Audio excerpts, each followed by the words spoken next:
Oi galera, e aí? Aqui é o Fabrício Carraro e eu sou um apaixonado por aprender línguas estrangeiras. E hoje eu queria aqui te mostrar que você também pode aprender inglês ou espanhol, qualquer outro idioma na verdade, se você seguir um método baseado em como aprendem os poliglotas, que são pessoas que, assim como eu, também gostam de aprender outras línguas estrangeiras por hobby. E esse é o método que eu fui desenvolvendo ao longo de muitos anos, trocando ideia em fóruns online, indo a conferências e absorvendo técnicas de pessoas realmente fantásticas. Técnicas essas que eu utilizei e utilizo para aprender idiomas como francês, italiano, russo, polonês, alemão, grego e outras. Mas antes de prosseguir, eu preciso ser sincero com você aqui. Esse método definitivamente não é para aquelas pessoas que acham que é possível ficar fluente em 2 meses, em 10 semanas, ou qualquer uma daquelas promessas mágicas que você está cansado de ver na TV ou na internet por aí. Aprender um idioma novo exige dedicação, motivação e até mesmo uma rotina mais consistente. Mas se você quer aprender inglês ou espanhol para receber aquela promoção no trabalho, ou para viajar por aí pelo mundo sem ficar igual o Chaves, tendo um piripaque quando algum gringo vier falar com você, ou mesmo para assistir filmes e seriados sem depender tanto das legendas, eu posso te garantir que se você dedicar de 15 a 30 minutos por dia a esse aprendizado, o método Alura Língua vai te ajudar e muito a acelerar muitas áreas desse aprendizado e impedir que você acabe esquecendo essas palavras que você aprendeu com certa facilidade, que é uma coisa que acontece, é um problema para 10 entre 10 pessoas que aprendem línguas estrangeiras e costumava ser um grande ponto fraco meu. E para te mostrar que o método realmente funciona, eu posso te contar aqui a história de alguns dos nossos alunos, como por exemplo a Cecília Hashimoto, que ela mora lá nos Estados Unidos e ela trabalha em uma universidade, ela comprou o curso e disse que o curso ajudou demais ela no aprendizado. Aqui no depoimento ela também disse que vai fazer inclusive mais módulos para aprender, para continuar se desenvolvendo. Então, obrigado Cecília, você que é nota 1000. Tem também o Smiley Leite, que o nome dele aí já tá, né? Quase a palavra sorriso em inglês, olha aí. E ele disse que começou o curso praticamente do zero e já aprendeu muito, inclusive recomendando para vários amigos. Então, obrigado e bons estudos aí, Smiley. E eu também achei muito interessante o caso do Vinícius Andrade, que ele falou que o inglês dele já era um nível bom, né, intermediário, avançado, mas ele quis começar o curso com a gente desde o básico e disse que aprendeu vários novos truques nesse caminho aí, aprendendo inglês. Então, fico feliz, Vinícius, e continue estudando com a gente. E por fim também o Lucas Monteiro, que agradeceu esse professor aqui maravilhoso que vos fala, pela dedicação nas explicações e nos exercícios, e disse que aprendeu, que o curso ajudou ele a entender muito melhor, imensamente melhor, eu adorei essa palavra, imensamente melhor, o inglês, e ele pretende fazer mais cursos com a Alura Língua no futuro. Então, grande abraço, bons estudos aí pra você também, Lucas. Mas agora você pode estar se perguntando, quem que é esse Fabrício Carraro que tá falando aí comigo? Quem que é esse cara? E quem são essas pessoas que aprendem idiomas, aprendem línguas estrangeiras por hobby? Eu nunca nem ouvi falar sobre isso. Na verdade eu posso te falar que eu sou um cara bem normal, bem comum até. Eu sou lá do ABC Paulista e eu sempre falo que na verdade eu tinha que receber um título, alguma coisa assim de lá, porque eu nasci em São Bernardo do Campo, no B, cresci em Santo André, né, na letra A, e depois na adolescência eu me mudei pro C, para São Caetano do Sul com os meus pais. E nunca recebi nenhum título, nem nada, então ó, fica a dica aí, hashtag fica a dica para as prefeituras, se quiserem me dar alguma coisa. Mas voltando aqui, crescendo lá em Santo André, eu sempre estudei em uma escola de bairro ali, que ficava na rua da minha casa, e eu sempre morria de inveja das outras crianças, que elas sempre vinham de Kombi, né? Então você chegava de manhã, via aquela Kombi cheia de crianças chegando, tiozinho dirigindo, e pra mim era chato, né? Eu tinha que descer a ladeira da minha casa 8 casas e já estava dentro da escola. Era um pouco, whatever, né? Chato.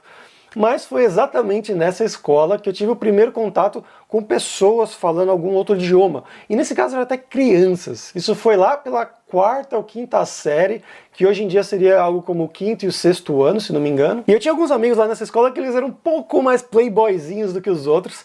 Então, em vez de só fazer aquele inglês do verbo to be lá com a tia Cotinha na escola, eles também faziam inglês em uma escola de inglês por fora. E eu lembro como se fosse hoje, que lá na minha sala tinha uma criança que era insuportável, era o Astolfinho.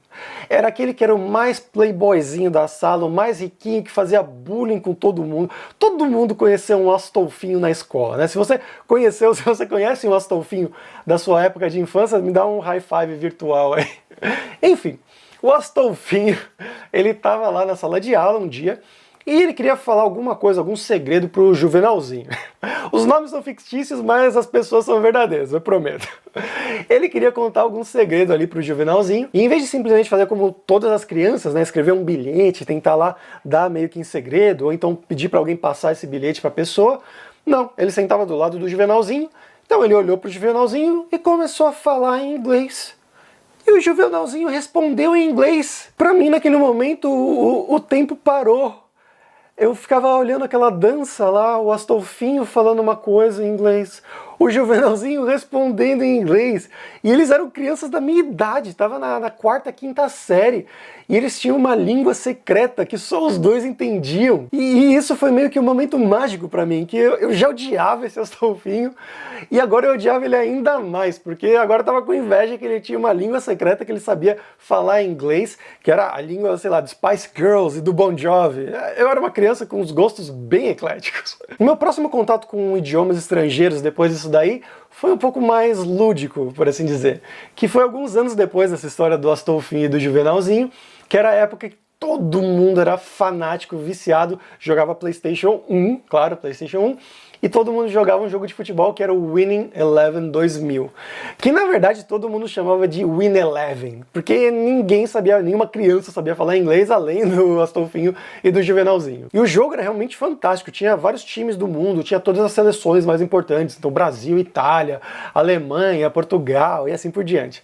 Mas tinha um problema, que o jogo era um jogo japonês, e aí todos os menus estavam em japonês, e pior, todos os nomes dos jogadores estavam em japonês também. Então era meio difícil, se tá lá jogando com o Brasil, era meio difícil saber se aquele cara era o Cafu ou se era o Ronaldo Fenômeno. Mas não tinha nada que eu e meus amigos pudessem fazer sobre isso, então a gente simplesmente jogava e é isso aí, vamos embora. Até que um dia eu tava passando na banca de jornal ali do bairro, e eu vi uma revista escrito Aprenda o Alfabeto Japonês.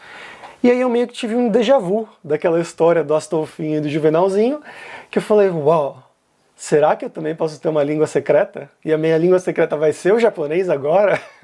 Então eu comprei essa revista, e aí lendo eu comecei a ver que, na verdade, eu aprendi que o japonês tem 3 alfabetos principais. Um alfabeto que é com aqueles caracteres chineses lá, todos estranhos, difíceis de escrever, difíceis de ler, mas tem 2 alfabetos mais normais, que um é para coisas mais japonesas e outro para nomes estrangeiros, para marcas estrangeiras, coisas assim mais de fora.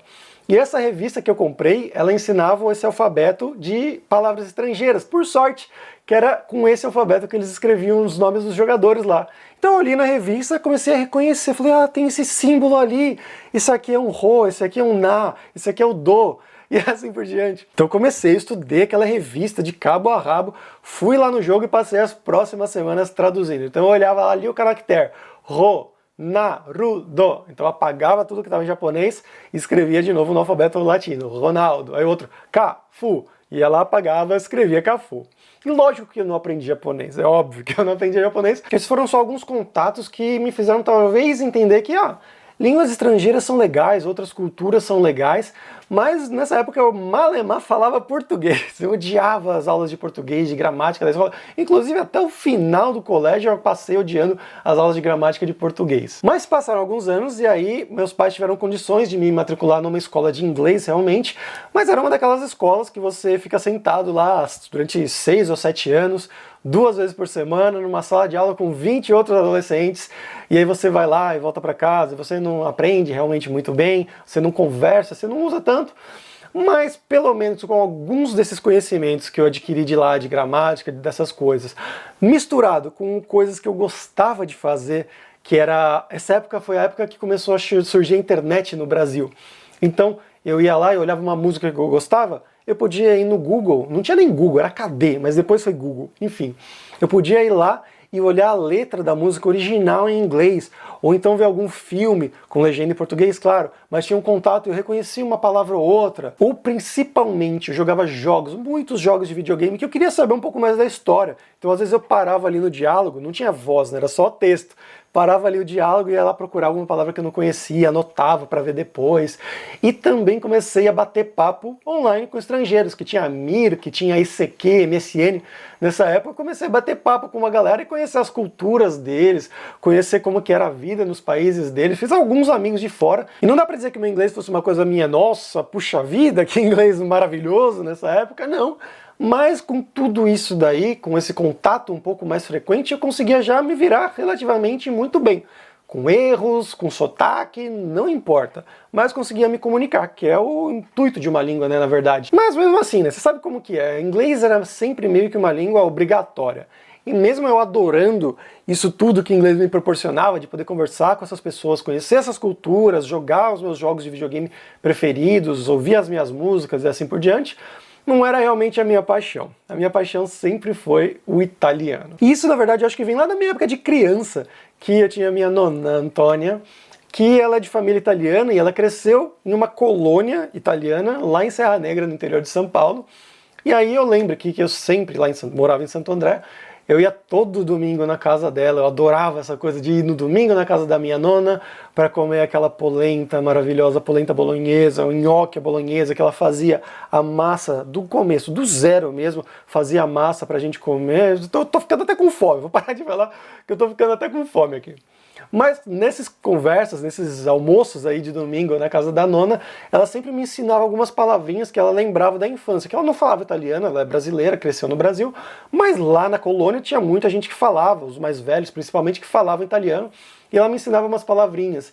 E uma delas que eu vou lembrar para sempre era cucciaro, que depois, quando eu fui aprender italiano, eu descobri que isso não é italiano. Isso era de algum dialeto lá da região do Vêneto, perto de Treviso, de Veneza, que é a região desse pessoal que morava nessa colônia. Então, olha aí, o contato com o italiano que não era nem italiano, na verdade, era um dialeto do italiano. Mas passaram-se os anos, eu terminei a escola, passei, fui para a universidade, e aí eu resolvi realmente me dedicar a essa paixão, que era o italiano desde sempre. E aí eu fiz um curso, nas férias da faculdade, um curso de 1 mês, intensivão de italiano, que era só para você ver o básico principalmente, né? Porque em 1 mês você não aprende grandes coisas, mas era ali o basiquinho de 1 mês para você ter uma introdução um pouco mais pesada, um pouco mais forte na língua.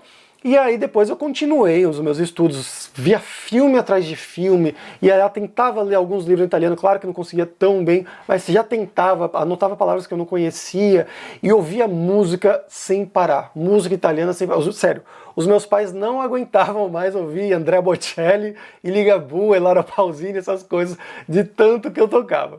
Mas isso serviu também para me ajudar a perceber que era assim impossível você aprender uma língua sozinho, de uma maneira meio que autodidata, né? No seu ritmo, você decidindo o que você quer aprender hoje, o que você quer aprender amanhã, aprendendo aos poucos, usando também esses conhecimentos que você adquiria online com pessoas, comecei a fazer amigos também na internet italianos, com quem eu podia conversar, bater um papo. Claro, novamente, sempre com erros, sempre quando eu tentava falar com sotaque, mas eu já conseguia me comunicar, isso me dava uma motivação enorme, uma satisfação também por finalmente estar falando naquela língua que eu gostava tanto. Nessa época mesmo, um pouco antes, eu já achava que talvez eu sou muito velho para aprender algumas coisas, mas aí eu fui vendo que não, que na verdade absolutamente não. Mas passaram-se mais alguns anos e chegou um momento que eu tive uma revelação mesmo, foi uma coisa muito, muito forte na minha vida que eu lembro até hoje, que eu estava na universidade, eu estudava na Unicamp, e eu cheguei um dia mais cedo para a aula das 8 da manhã, então eu cheguei lá, era umas 7h30, tinha uma meia hora para esperar ainda, eu falei, vou ficar sentado aqui ainda, vou lá nos computadores que eles deixam os alunos usarem, vou ficar vendo alguma coisa no YouTube, só para passar o tempo, né, matar o tempo até as 8 da manhã que começava a minha aula. E olhando ali o meu YouTube, vi lá um vídeo, uma recomendação de vídeo. Italiano, poliglota, falando 8 idiomas. Aí eu pensei, hã? Como assim? Isso não existe. Como assim? Tem pessoas que falam tantos idiomas assim. E aí eu cliquei, comecei a assistir o vídeo e eu vi um cara lá, um cara relativamente jovem, falando assim, praticamente fluentemente em francês, em alemão, em holandês, em sueco. E a minha cabeça explodiu. Eu falei, não, isso não é possível. Como assim? Foi a mesma história do Astolfinho, do Juvenalzinho, tudo de novo, só que um nível estratosférico agora. Porque era o mesmo cara falando 8 idiomas num nível muito bom. E eu não entendia como isso era possível. Eu fiquei 6 minutos ali, que era o tempo de duração do vídeo, com um vídeo de má qualidade, inclusive, porque era o começo do YouTube ainda, assistindo ali com o meu queixo no chão, e vendo aquele cara falando, muitas coisas, a maioria ali eu não entendia holandês, não entendia francês, não entendia alemão, mas o italiano eu entendia, o inglês eu entendia, o espanhol dava pra você entender, dava pra arranhar, né, porque é parecido com o português, E, meu Deus, ela foi muito, muito impressionante pra mim. E o pior de tudo é que ele era um cara jovem, assim, que parecia ser uma pessoa normal, não era um bispo de 20 mil anos que passou a vida inteira no convento lá no Vaticano estudando idiomas, não. Era um cara que foi aprendendo com a vida, pelo que ele contava lá no vídeo, né? Foi aprendendo com o tempo, mudando de um país para o outro, aprendendo em casa também por muito tempo, sempre como autodidata. E aí nesse momento duas coisas entraram na minha cabeça. A primeira era como isso é possível? E a segunda era, a partir de agora é isso que eu quero fazer.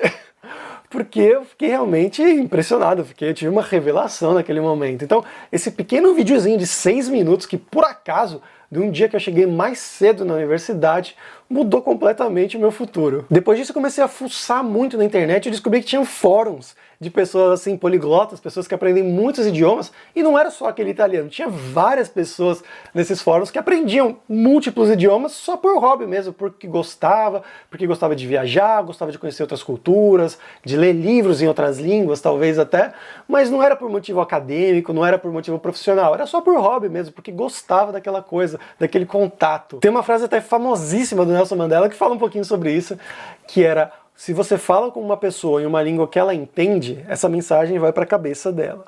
Mas se você fala com essa mesma pessoa na língua dela, essa mensagem vai para o coração. Então é uma coisa que é bem poderosa e que era muito verdade para essas pessoas que gostavam de aprender outros idiomas para falar com os nativos, né, viajando ou pela internet na língua deles. E aí eu passei anos nesses fóruns, trocando ideias, absorvendo também os melhores métodos, as melhores técnicas que os poliglotas de lá recomendavam e aplicando para mim também, para eu aprender outros idiomas, para ver quais desses métodos, quais dessas técnicas funcionavam para mim ou não. E aí nesse meio tempo eu me mudei para a Europa, terminei a universidade, consegui um emprego no Brasil, depois eu consegui um emprego na Europa, me mudei. E aí eu descobri que existiam as conferências de poliglotas. E aí eu comecei a ir, tem todo ano, em alguns lugares diferentes do mundo, né? Já teve em Berlim, já teve em Bratislava, na Polônia. E aí eu comecei a ir nessas conferências, e lá eles têm palestras explicando quais são os melhores métodos, as melhores técnicas, que eles convidam muitos dos poliglotas mais famosos do mundo, inclusive esse italiano, lá do primeiro vídeo que eu vi, ele foi um dos convidados que deu palestra explicando o método dele e tudo mais. E aí a gente vai vendo, você vai trocando ideia com as pessoas também, né, de como aprender idiomas. Tem palestras dando curiosidades, né, sobre algum idioma específico. Então eu quero aprender um pouquinho de indonésio, quero aprender um pouquinho de esperanto.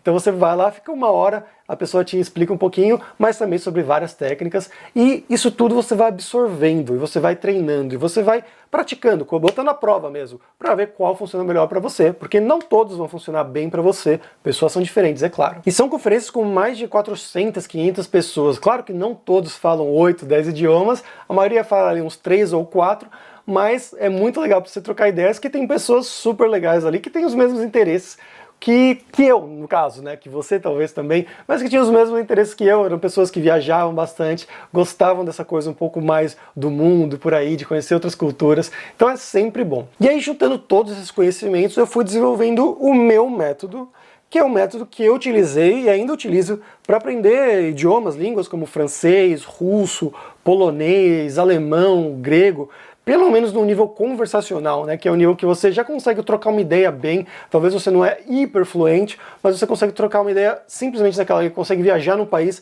e falar só naquela língua, ou ir no encontro com amigos, ou encontro com uma menina, com um menino, e falar só naquela língua. Então esse é o nível conversacional. Talvez você precise de alguma ajuda com alguma palavra, mas no geral você consegue se comunicar muito bem.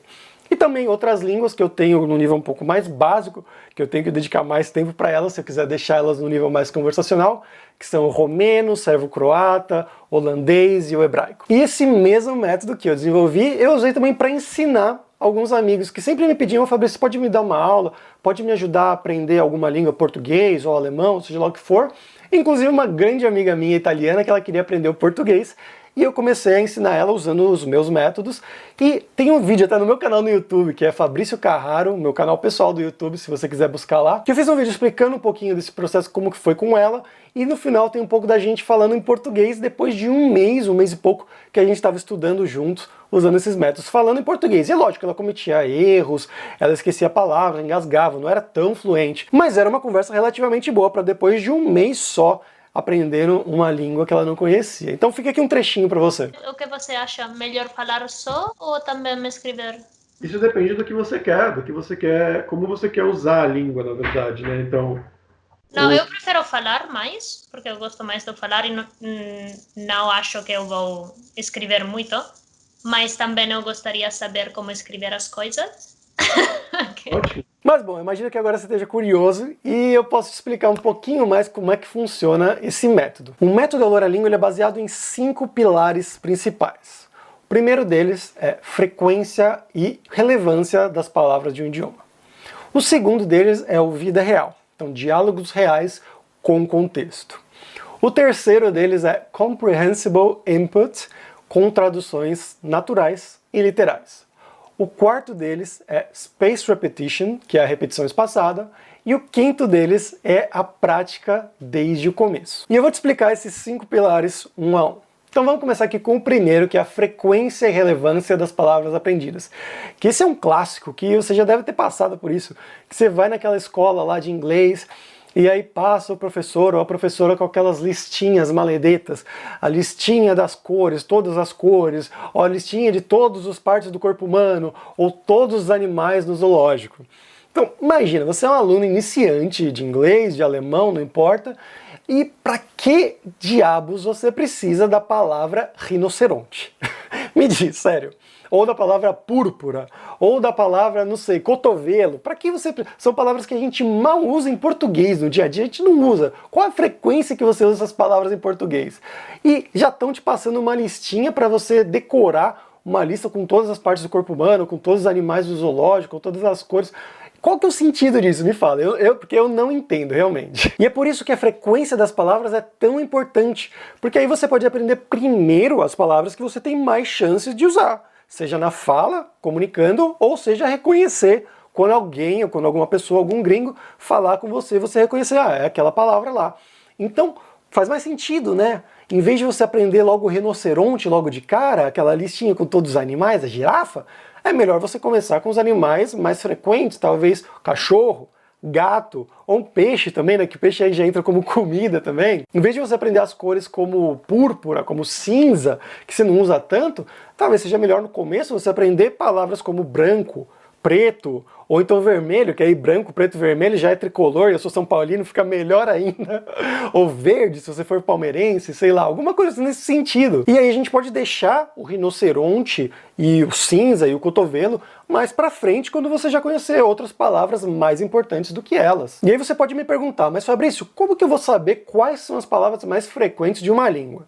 Bom, a maioria delas a gente já vai meio que saber intuitivamente, né? Então, eu, você, escola, trabalho, ou então os verbos também, né? Verbo estudar, verbo trabalhar, verbo comer, verbo ser, dormir, coisas que você usa mais frequentemente, mas eu concordo que não todas são tão intuitivas assim, e para isso mesmo você pode buscar online no Google, tem diversos artigos falando quais são as 500 palavras mais usadas em espanhol, as 1000 palavras mais usadas em inglês. Inclusive tem um artigo na Lura-Língua, no blog da Lura-Língua, falando lá as 1000 palavras mais frequentes, né, mais usadas em inglês, que pode te ajudar bastante nisso. Mas isso tem 2 pontos. Tem o lado positivo, que aí você vai aprender as palavras realmente por essa ordem de frequência, né, as mais usadas primeiro. Tem o lado negativo também, porque geralmente essas listas vêm com palavras soltas ali. E isso já leva para o nosso segundo pilar. O segundo pilar se chama vida real, diálogos com contexto, que aí, além dessas palavras soltas que eu falei, dessas listas de palavras soltas, tinha também aqueles cursos, aplicativos ou softwares que você sempre via por aí, que eu achava horríveis realmente, que mostrava as imagens para vocês, aí falava, escolha a imagem do cachorro. Aí você vai lá, clica na imagem do cachorro. Aí agora, escolha a imagem que mostra a pipa. Aí você vai lá e clica na imagem da pipa. Então, além tinha as palavras soltas com a imagem, mas não te informava nada realmente. Isso pode até funcionar de um ponto de vista mais de gamificação, mas eu sempre achei isso um saco. Horrível, extremamente lento. Você aprendia várias palavras soltas que não te levavam realmente a lugar nenhum. O intuito de um idioma é sempre a comunicação. Isso raramente vai envolver palavras soltas ali, né? As palavras se combinam e geralmente até com estruturas parecidas ou com as mesmas estruturas. Então imagina, por exemplo, um gringo está aprendendo português. Ele vai notar depois de um tempo que depois da frase eu não sei, geralmente vai vir alguma coisa como o que, ou onde, ou quem. Então, eu não sei o que é isso. Eu não sei quem é ela. eu não sei onde ele está, e assim por diante. Ou então esse mesmo gringo, depois ele vai notar que as palavras tudo bem, geralmente vem perto das palavras e você. Né? Você está perguntando a pessoa, tudo bem, e você? Essas estruturas vêm geralmente próximas umas das outras. Nós internalizamos conceitos, ideias, situações, contextos, e não só palavras soltas. E aí, com o tempo, usando esses fóruns, aprendendo, eu descobri que existiam cursos que ensinavam utilizando diálogos reais entre nativos e pessoas. Claro, começava com os diálogos bem básicos, mas ia evoluindo com o tempo, ficando um pouco mais complexos, repetia estruturas que você viu nas aulas anteriores, mostrava estruturas novas, um pouco novas, mas nada muito mais complicado do que você tinha visto anteriormente. Então ele ia meio que te guiando nesse processo de evolução. E esse contexto que é a coisa importante de você ter em mente aqui, porque sempre que você for aprender uma palavra nova, é muito melhor você usar ela, aprender ela num contexto que faça sentido, que talvez crie uma historinha na sua cabeça, ou então algo que você possa realmente utilizar no seu dia a dia, na vida real.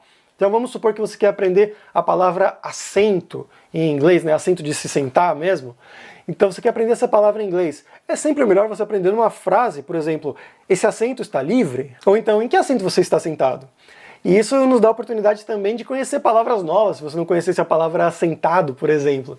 E existem vários sites que podem ajudar com isso, que você escreve, por exemplo, uma palavra em português e ele te dá uma lista de frases em inglês, não só a palavra em inglês também, mas uma lista de frases em inglês te dando o contexto no qual essa palavra pode ser usada em inglês. Um deles é o tatoeba.org, tá aqui embaixo também. O outro é o lingui.com.br. E o outro é o context.reverso.net. Os três são excelentes, são fantásticos, eu uso eles até hoje para aprender, sempre para buscar palavras novas, para buscar frases, principalmente, é claro, frases dentro de um contexto. Mas a gente tem que tomar um pouquinho de cuidado também, porque algumas dessas estruturas, das frases que a gente for buscar, podem ser um pouco avançadas demais para a gente. E isso leva aqui a gente para o terceiro pilar. E esse terceiro pilar se chama Comprehensible Input, com traduções natural e literal. E aí você pode falar, olha esse Fabrício já colocando palavra complicada só para parecer que é esperto, né? Mas não é, na verdade, muito complicado não. Se você for ver, comprehensible significa compreensível, né, que você pode compreender, e input pode ser algo como uma entrada, uma absorção, né? Então tudo que você está recebendo, a coisa que você leu é uma entrada, a coisa que você escutou é uma entrada, tudo isso são entradas que você está recebendo, são inputs nesse sentido. E esse conceito de comprehensible input é baseado numa hipótese de um dos mais famosos linguistas de todos os tempos, que ele se chamava Stephen Krashen, e lá em 1977 ele publicou um artigo falando que o aprendizado de um estudante de uma língua estrangeira, ele ocorre realmente quando a pessoa conhece X e aí ela aprende X mais 1.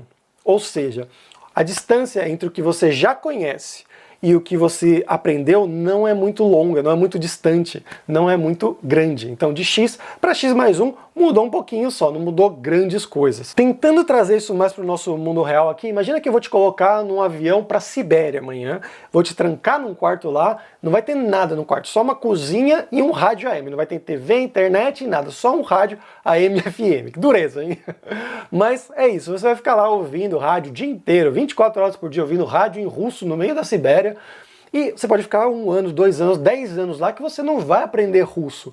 Porque esse input, essa entrada, essa absorção que você está tendo, ela não é compreensível. Não são coisas que você consegue associar. Talvez você consiga associar uma palavra ou outra, aprender alguma palavra que é parecida com o português, que soa parecido, ou então alguma coisa que te dê um contexto que seja parecido com o que as rádios brasileiras fazem. Então você já tem o contexto das rádios brasileiras, você reconhece, então isso aqui deve ser a palavra anúncio, porque depois ele fez um anúncio. Então algo nesse sentido.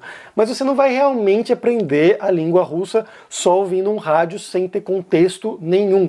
E é exatamente aí que entra o Comprehensible Input, que a gente chamou aqui de absorção de conteúdos compreensíveis. Ao longo dos anos, os linguistas têm discutido bastante sobre isso, e hoje em dia a maioria concorda que o ideal é você conhecer algo entre 70%, 80% ou até 90% dos elementos das palavras dentro de uma frase, porque aí os 20% restantes, os 10% restantes, vai ser um aprendizado mais natural. Você já conhece 80, 90% das palavras naquela frase, e aqueles 10, 20% que faltaram ali, que vai ser uma ou duas palavras talvez, vai ser um aprendizado mais natural, que talvez você consiga até identificar só por contexto, sem realmente conhecer o significado específico daquela palavra, mas o contexto inteiro daquela frase já te dá isso aqui. E não fica uma coisa tão maçante, tão desmotivadora. Porque se você souber menos de 80%, menos de 70% de uma frase, isso pode tornar esse estudo muito maçante, desmotivador e uma tortura, na verdade. Não vai ser uma coisa que você quer, que legal que estou aprendendo. Não, vai ser uma tortura, que você quer se livrar logo disso tudo. E nisso ajudam bastante as traduções. Tanto a tradução natural, que é aquela como a gente fala no dia a dia, mas também a tradução literal, que é a tradução palavra por palavra, que é aquela que faz você pensar, então é assim que eles falam, a estrutura é diferente, mas você entende como que ela é formada naquele outro idioma. E um exemplo clássico disso é da frase How old are you? Em inglês, que se você for ver a tradução mais natural dela em português seria quantos anos você tem, qual a sua idade, mas quantos anos você tem? Isso é geralmente como a gente usa essa frase em português, mas se você for pegar palavra por palavra, ali a tradução literal de How old are you? Vai ser quão velho é você? Que isso soa pra gente bizarro, né? Soa muito estranho em português, mas você conhecendo as palavras que estão ali dentro, faz você pensar, entendi, então é assim que eles estruturam isso. É diferente, mas eu conheço a palavra are, eu conheço a palavra old, eu conheço a palavra you, então você consegue aprender que é assim que eles formam essa estrutura. E até aí tudo bem, tudo ótimo, mas isso não resolve o problema do esquecimento, né? De você memorizar as palavras, as listas, as frases com aqueles sites que eu passei para vocês anteriormente, que você vai pensar, ok, eu aprendi 10 frases novas hoje, mas quantas dessas frases eu vou me lembrar amanhã? E de quantas eu vou me lembrar daqui a uma semana? E de quantas eu vou me lembrar daqui a um mês? E é aí que entra o nosso quarto pilar, que é um dos pilares mais importantes, talvez o mais importante aqui. E esse quarto pilar se chama Spaced Repetition, ou repetição espaçada, e ele pode ser usado tanto para aprendizado de línguas estrangeiras, mas também para qualquer área, qualquer tópico que você queira aprender. Estudantes de medicina usam isso bastante, estudantes de direito, geralmente com flashcards, que são cartões que você coloca a pergunta na frente e a resposta no verso desse cartão. Existem várias pesquisas nessa área de aprendizado, de ensino, que comprovaram que essa técnica de spaced repetition, repetição espaçada, ela acelera a taxa de aprendizado.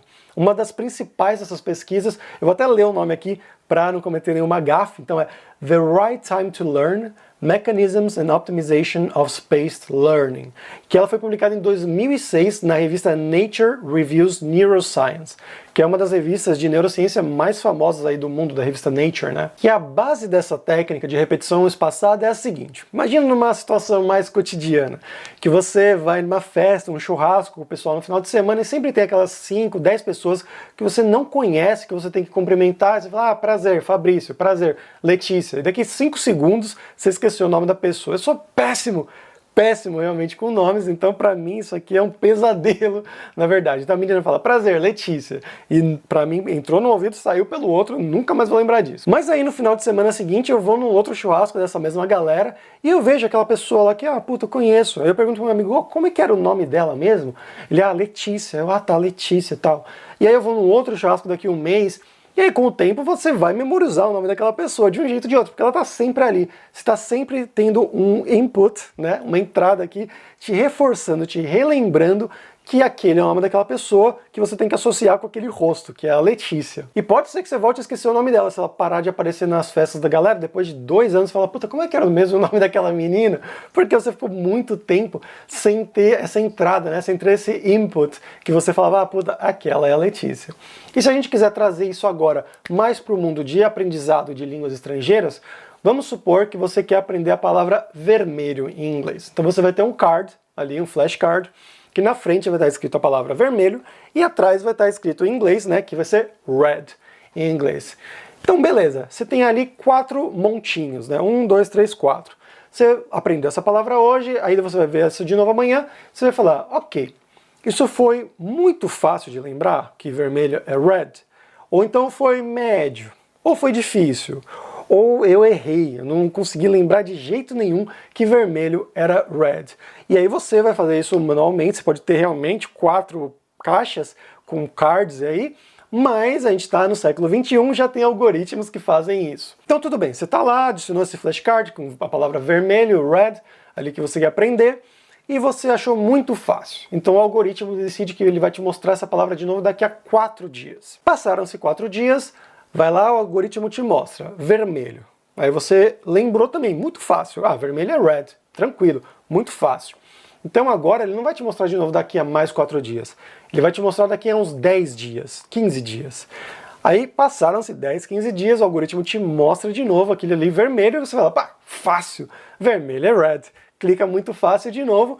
E aí agora o algoritmo ele vai meio que entendendo que você acha essa palavra muito fácil, então ela vai te mostrar de novo daqui a 1 mês, daqui a 2 meses. Ela não vai gastar o seu tempo para você ficar memorizando ou tentar relembrando uma palavra que você já sabe, que você acha muito fácil. Então você que decide qual palavra é muito fácil ou difícil para você, e o algoritmo ele meio que ele é inteligente, ele por trás disso ele age falando, ok, vou jogar isso mais para frente ou mais para trás. Então vamos dizer que na próxima vez, daqui a 2 meses, veio ali a palavra vermelho, e você não consegue, não adianta você ficar 2 minutos, 5 minutos ali, você não consegue lembrar como é que é vermelho em inglês. O que você faz? Bom, esqueci aqui, não consigo lembrar, eu errei. E aí agora o algoritmo me fala, ok, opa, ele acende uma lanterna ali e ele fala, então essa palavra aqui ela volta para o deck aqui, onde são as palavras que ele tem dificuldade de lembrar. E aí esse processo vai começar tudo de novo. Então tem esse gráfico aqui que ele mostra mais ou menos como que funciona a sua curva de esquecimento, né? Você aprendeu. Aí que você começa a esquecer, esquecer, esquecer. Se você deixar, você vai embora e ele vai esquecer. Mas se você tiver um reforço aqui, ou seja, o algoritmo te mostrando, ó, como é que é daqui a uns 4 dias, opa, já sobe de novo, você lembrou. E aí vai descendo, descendo, descendo de novo, e aí com o tempo, isso aqui, essas curvinhas, elas vão ficando cada vez menores, e aí você aprende a palavra. Claro, você tem que usar, você tem que estar em contato com a língua sempre, como você está em contato com o português, como você está em contato com programação, com o design, senão você esquece como usar as ferramentas, isso é completamente normal. Mas por isso mesmo que esse algoritmo ele funciona assim, e esse é o bom dele, que ele entende quais que são as suas facilidades e quais são as suas dificuldades, e as suas facilidades ele meio que vai deixando para lá com o tempo, e as suas dificuldades ele vai sempre te mostrando para você realmente aprender aquele conceito, para você ter a garantia que aquilo vai ser uma coisa que você não vai esquecer mais daqui para frente. E obviamente você não vai ser um estudante comum, você já vai conhecer os 5 pilares do método Alura Língua, e você vai saber que não tá certo você colocar vermelho na frente e red no verso. Não, é sempre lá no pilar número 2, o nosso segundo pilar, que é o pilar da vida real, diálogos com contexto, que é sempre você aprender as palavras com uma frase, dando contexto.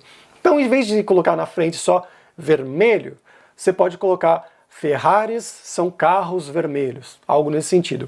E aí no verso, em vez de ter só red, você pode colocar essa frase em inglês, né? Então, Ferraris are red cars, ou algo nesse sentido, que aí já ajuda a criar uma historinha e ajuda a criar um contexto que vai te ajudar também a memorizar e a lembrar dessa frase no futuro, dessa palavra também. E aí existem diversos aplicativos online que usam essa técnica, que aplicam a técnica de repetição espaçada, e o mais famoso deles, principalmente entre poliglotas, mas também em geral, ele se chama Anki, e ele é gratuito para quem usa celular Android ou para o desktop também, versão software, aí tanto o desktop PC quanto o desktop Mac, mas para quem tem iPhone ele é pago. Então a galera, eu acho que eles acham, ó, pessoal que tem iPhone tem grana, então vamos meter a faca mesmo. Mas você pode usar no seu computador de qualquer forma. E a plataforma da Alura Língua também tem um algoritmo inteligente que utiliza esse método de repetição espaçada, sempre baseado também no nosso segundo pilar da vida real, com diálogos com contexto. E isso tudo vai nos ajudar no nosso quinto e último pilar aqui. E esse quinto pilar é a prática desde o começo, que é algo que até a gente já pincelou um pouquinho mais atrás aqui no vídeo, que é muitas pessoas têm medo, têm vergonha de falar, né? Então você faz aqueles anos de curso de escolinha de inglês, 2 vezes por semana lá, e no final você até pode ser que você conheça a gramática mais ou menos bem, mas aí aparece uma situação com um gringo que você tem que falar inglês, ou uma outra situação qualquer que você tem que falar inglês no trabalho, e aí você quer virar um avestruz, colocar a cabeça na terra e se esconder. Dá um high five virtual aí se você já se sentiu assim, porque é uma coisa completamente normal e eu entendo que seja assim. Mas o que não te falam é que quanto mais cedo você começar a falar, a escrever, a realmente usar o idioma, a produzir o idioma, mais rápido você vai criar sinapses cerebrais que vão te ajudar a pensar naquele idioma. Então, a nossa meta sempre é pensar em inglês, pensar em espanhol, e não aquilo que muita gente faz, que acontece, que é bem normal, que é pensar em português e aí traduzir palavra por palavra, aí você se embanana, engasga. É bem normal isso acontecer. E é essa habilidade que a gente chama de fluência, que tem que ser desenvolvida desde cedo, desde o começo, se possível, com a sua exposição à língua, com o seu uso, a sua prática, produção da língua, mas também com coisas você recebendo, assistindo filmes, escrevendo com pessoas online, vendo seriados, lendo livros, qualquer coisa, qualquer exposição prolongada, que seja diária, constante, todo dia você está aprendendo algo novo. Nós tivemos recentemente aqui a Semana Inglês Sem Fronteiras da Duralíngua, na qual a gente tinha 2 alunos que não falavam absolutamente nada de inglês, a gente pegou eles realmente do zero, fresquinhos, para ensinar usando alguns desses métodos, alguns desses pilares do método Alura-Língua. Então a gente pegou as 100 palavras mais importantes, foi ensinando essas palavras sempre dentro de um contexto, sempre dando frases de exemplo, ensinando também as estruturas gramaticais relacionadas a essas palavras, a essas frases e assim por diante. Em 5 dias a gente viu 100 palavras. Então, se for fazer uma divisãozinha aí, ó, 5 dias, 100 palavras, a gente viu 20 palavras mais ou menos por dia. Agora vamos extrapolar isso para um mês, ou para 6 meses, ou para um ano. Então, um consenso entre poliglotas, hoje em dia, é que uma pessoa que ela conhece entre 1.000 a 2.000 palavras, estruturas de uma língua estrangeira, ela já está num nível conversacional ali, não é um super fluente que você vai falar sobre qualquer assunto com qualquer pessoa, mas é um nível conversacional que você vai se virar muito bem, vai conseguir viajar sem grandes problemas, vai conseguir se comunicar, escrever e-mail do trabalho, falar em reuniões, fazer entrevistas de emprego. Então, nesse nível ali de entre 1.000, idealmente mais perto de 2.000 palavras, você já vai ter esse nível conversacional. Mas deixa eu pegar minha calculadora aqui agora, que vamos fazer uma brincadeira. Vamos extrapolar isso daí. Então, lembra que eu falei que a gente aprendeu lá 20 palavras novas por dia. Isso pode ser muito para algumas pessoas, né? Não tem tanto tempo assim. Então eu vou dar uma colher de chá para você e falar, vamos aprender 10 palavras novas por dia, ok? 10 palavras com a frase de contexto ali, 10 palavrinhas novas por dia. Se você multiplicar aqui por 30 dias, essas 10 palavras novas, no final de um mês, se você estudar todo dia, você vai ter 300 palavras. No final de 6 meses, você vai ter 1.800 palavras. Já é quase aquelas 2.000 lá do nível conversacional. Isso se você estudar todos os dias, aprendendo 10 palavras todos os dias, é claro. E lembra que eu falei lá no começo do vídeo que você tem que estar disposto a realmente se imergir, a dedicar pelo menos 15 a 30 minutos por dia do seu dia ao aprendizado do inglês, do espanhol, do francês, do alemão e assim por diante. Mas você pode ver aqui que aprendendo só 10 palavras com a frase de contexto por dia, fazendo o método de repetição espaçada lá do Anki ou da Alura-Língua para você memorizar essas palavras, depois de 6 meses você tem o potencial para chegar nesse nível conversacional, que você se vira bem no idioma que você está aprendendo. A dica aqui é, se você quiser utilizar algum desses aplicativos gratuitos de aprendizado, de repetição espaçada como o Anki, aí você vai adicionar as 10 palavras novas, buscar as frases para você adicionar junto com a palavra, fazer esse processo todo, isso certamente, para 10 palavras por dia, certamente vai levar bem mais do que 15 minutos por dia. Lógico, a parte de revisão do Anki, essa é rapidinha mesmo, demora uns 15, 20 minutos no máximo se você fizer todos os dias, isso é bem tranquilo. Mas a parte de pesquisa, de busca, que é a parte que demanda mais tempo de todas, isso aí vai demorar mais. Então se você tiver, por exemplo, 1 hora, eu diria para você fazer uns 45 minutos da busca, você buscando essas 10 palavras, se você terminar antes, melhor ainda, mas ter ali pelo menos 45 minutos para você buscar as frases relacionadas a essas palavras mais importantes, e aí também depois você fazer uns 15 minutos, 20 minutos da revisão do Anki todos os dias, que é algo que você pode fazer tranquilamente qualquer tempo ocioso. Você está no metrô lá esperando, está no trem, está no ônibus, ou na fila do Burger King, eu ficando com fome de novo. Tá lá na fila fazendo, vou fazer um pouquinho aqui de Spaced Repetition, de repetição espaçada, do Anki. você faz ali em 15 minutinhos, acabou, é o tempo da fila, é o tempo do metrô, sem problema. Mas a parte de você realmente buscar as frases, adicionar no aplicativo do Anki, isso eu recomendo que você faça realmente de casa, no seu computador, sentado, para você fazer, não se estressar, para você fazer de uma maneira tranquila. Isso é um tempo de estudo e eu vou dedicar pelo menos esses 45 minutos para isso aqui agora. Então vamos revisar aqui os 5 pilares principais da Lura-Língua. O primeiro é frequência e relevância das palavras. O segundo é a vida real, então diálogos reais com contexto. O terceiro vai ser o comprehensible input, que era ali o input compreensível, né, a absorção de conteúdo compreensível com tradução natural e literal. O quarto é o spaced repetition, a repetição espaçada. E o quinto é a prática desde o começo. Mas existe também uma outra opção para quem realmente não quer gastar todo esse tempo procurando palavras novas, frases de contexto, adicionando lá no seu Anki. Para quem quer uma coisa já mais estruturada. Que eu utilizei todos esses pilares, os 5 pilares, e as técnicas que eu fui aprendendo ao longo de todos esses anos para desenvolver o método Alura-Língua. E eu vou quebrar o seu galho e te mostrar como é que funciona exatamente a plataforma da Alura-Língua. Então vamos entrar aqui, ó. Vou entrar com o meu usuário, ó, já está dentro. Então vamos pegar uma aula aleatória aqui. A gente tem todos os cursos, inglês iniciante, básico para intermediário, intermediário avançado. Então vamos pegar uma aula aleatória aqui. Entrar no inglês iniciante, vamos ver lá no módulo 6, a aula 2 aqui, a good friend, um bom amigo. Então é assim que vai funcionar um método, a plataforma de dentro da Alura-Língua. Então a gente sempre vai ter um diálogo aqui com pessoas, com falantes nativos, você pode ouvir, né? Felipe, who's that guy over there? Who? The one wearing a Superman t-shirt. Então, sempre a gente vai ter esses diálogos aqui com falantes nativos e as aulas foram estruturadas de uma maneira baseadas nos pilares 1 e 2. Ou seja, a gente pegou primeiro sempre as palavras mais frequentes, mais relevantes, as estruturas mais importantes, mais usadas para criar as primeiras aulas, e aí você vai evoluindo com isso, algumas coisas vão se repetindo para você falar, ah, é verdade, era assim que fazia, e sempre coisas novas vão sendo introduzidas. E aí, aqui embaixo, a gente sempre vai dar o contexto, lógico, né, o nosso segundo pilar, importantíssimo, sempre com frases, nunca a palavra solta.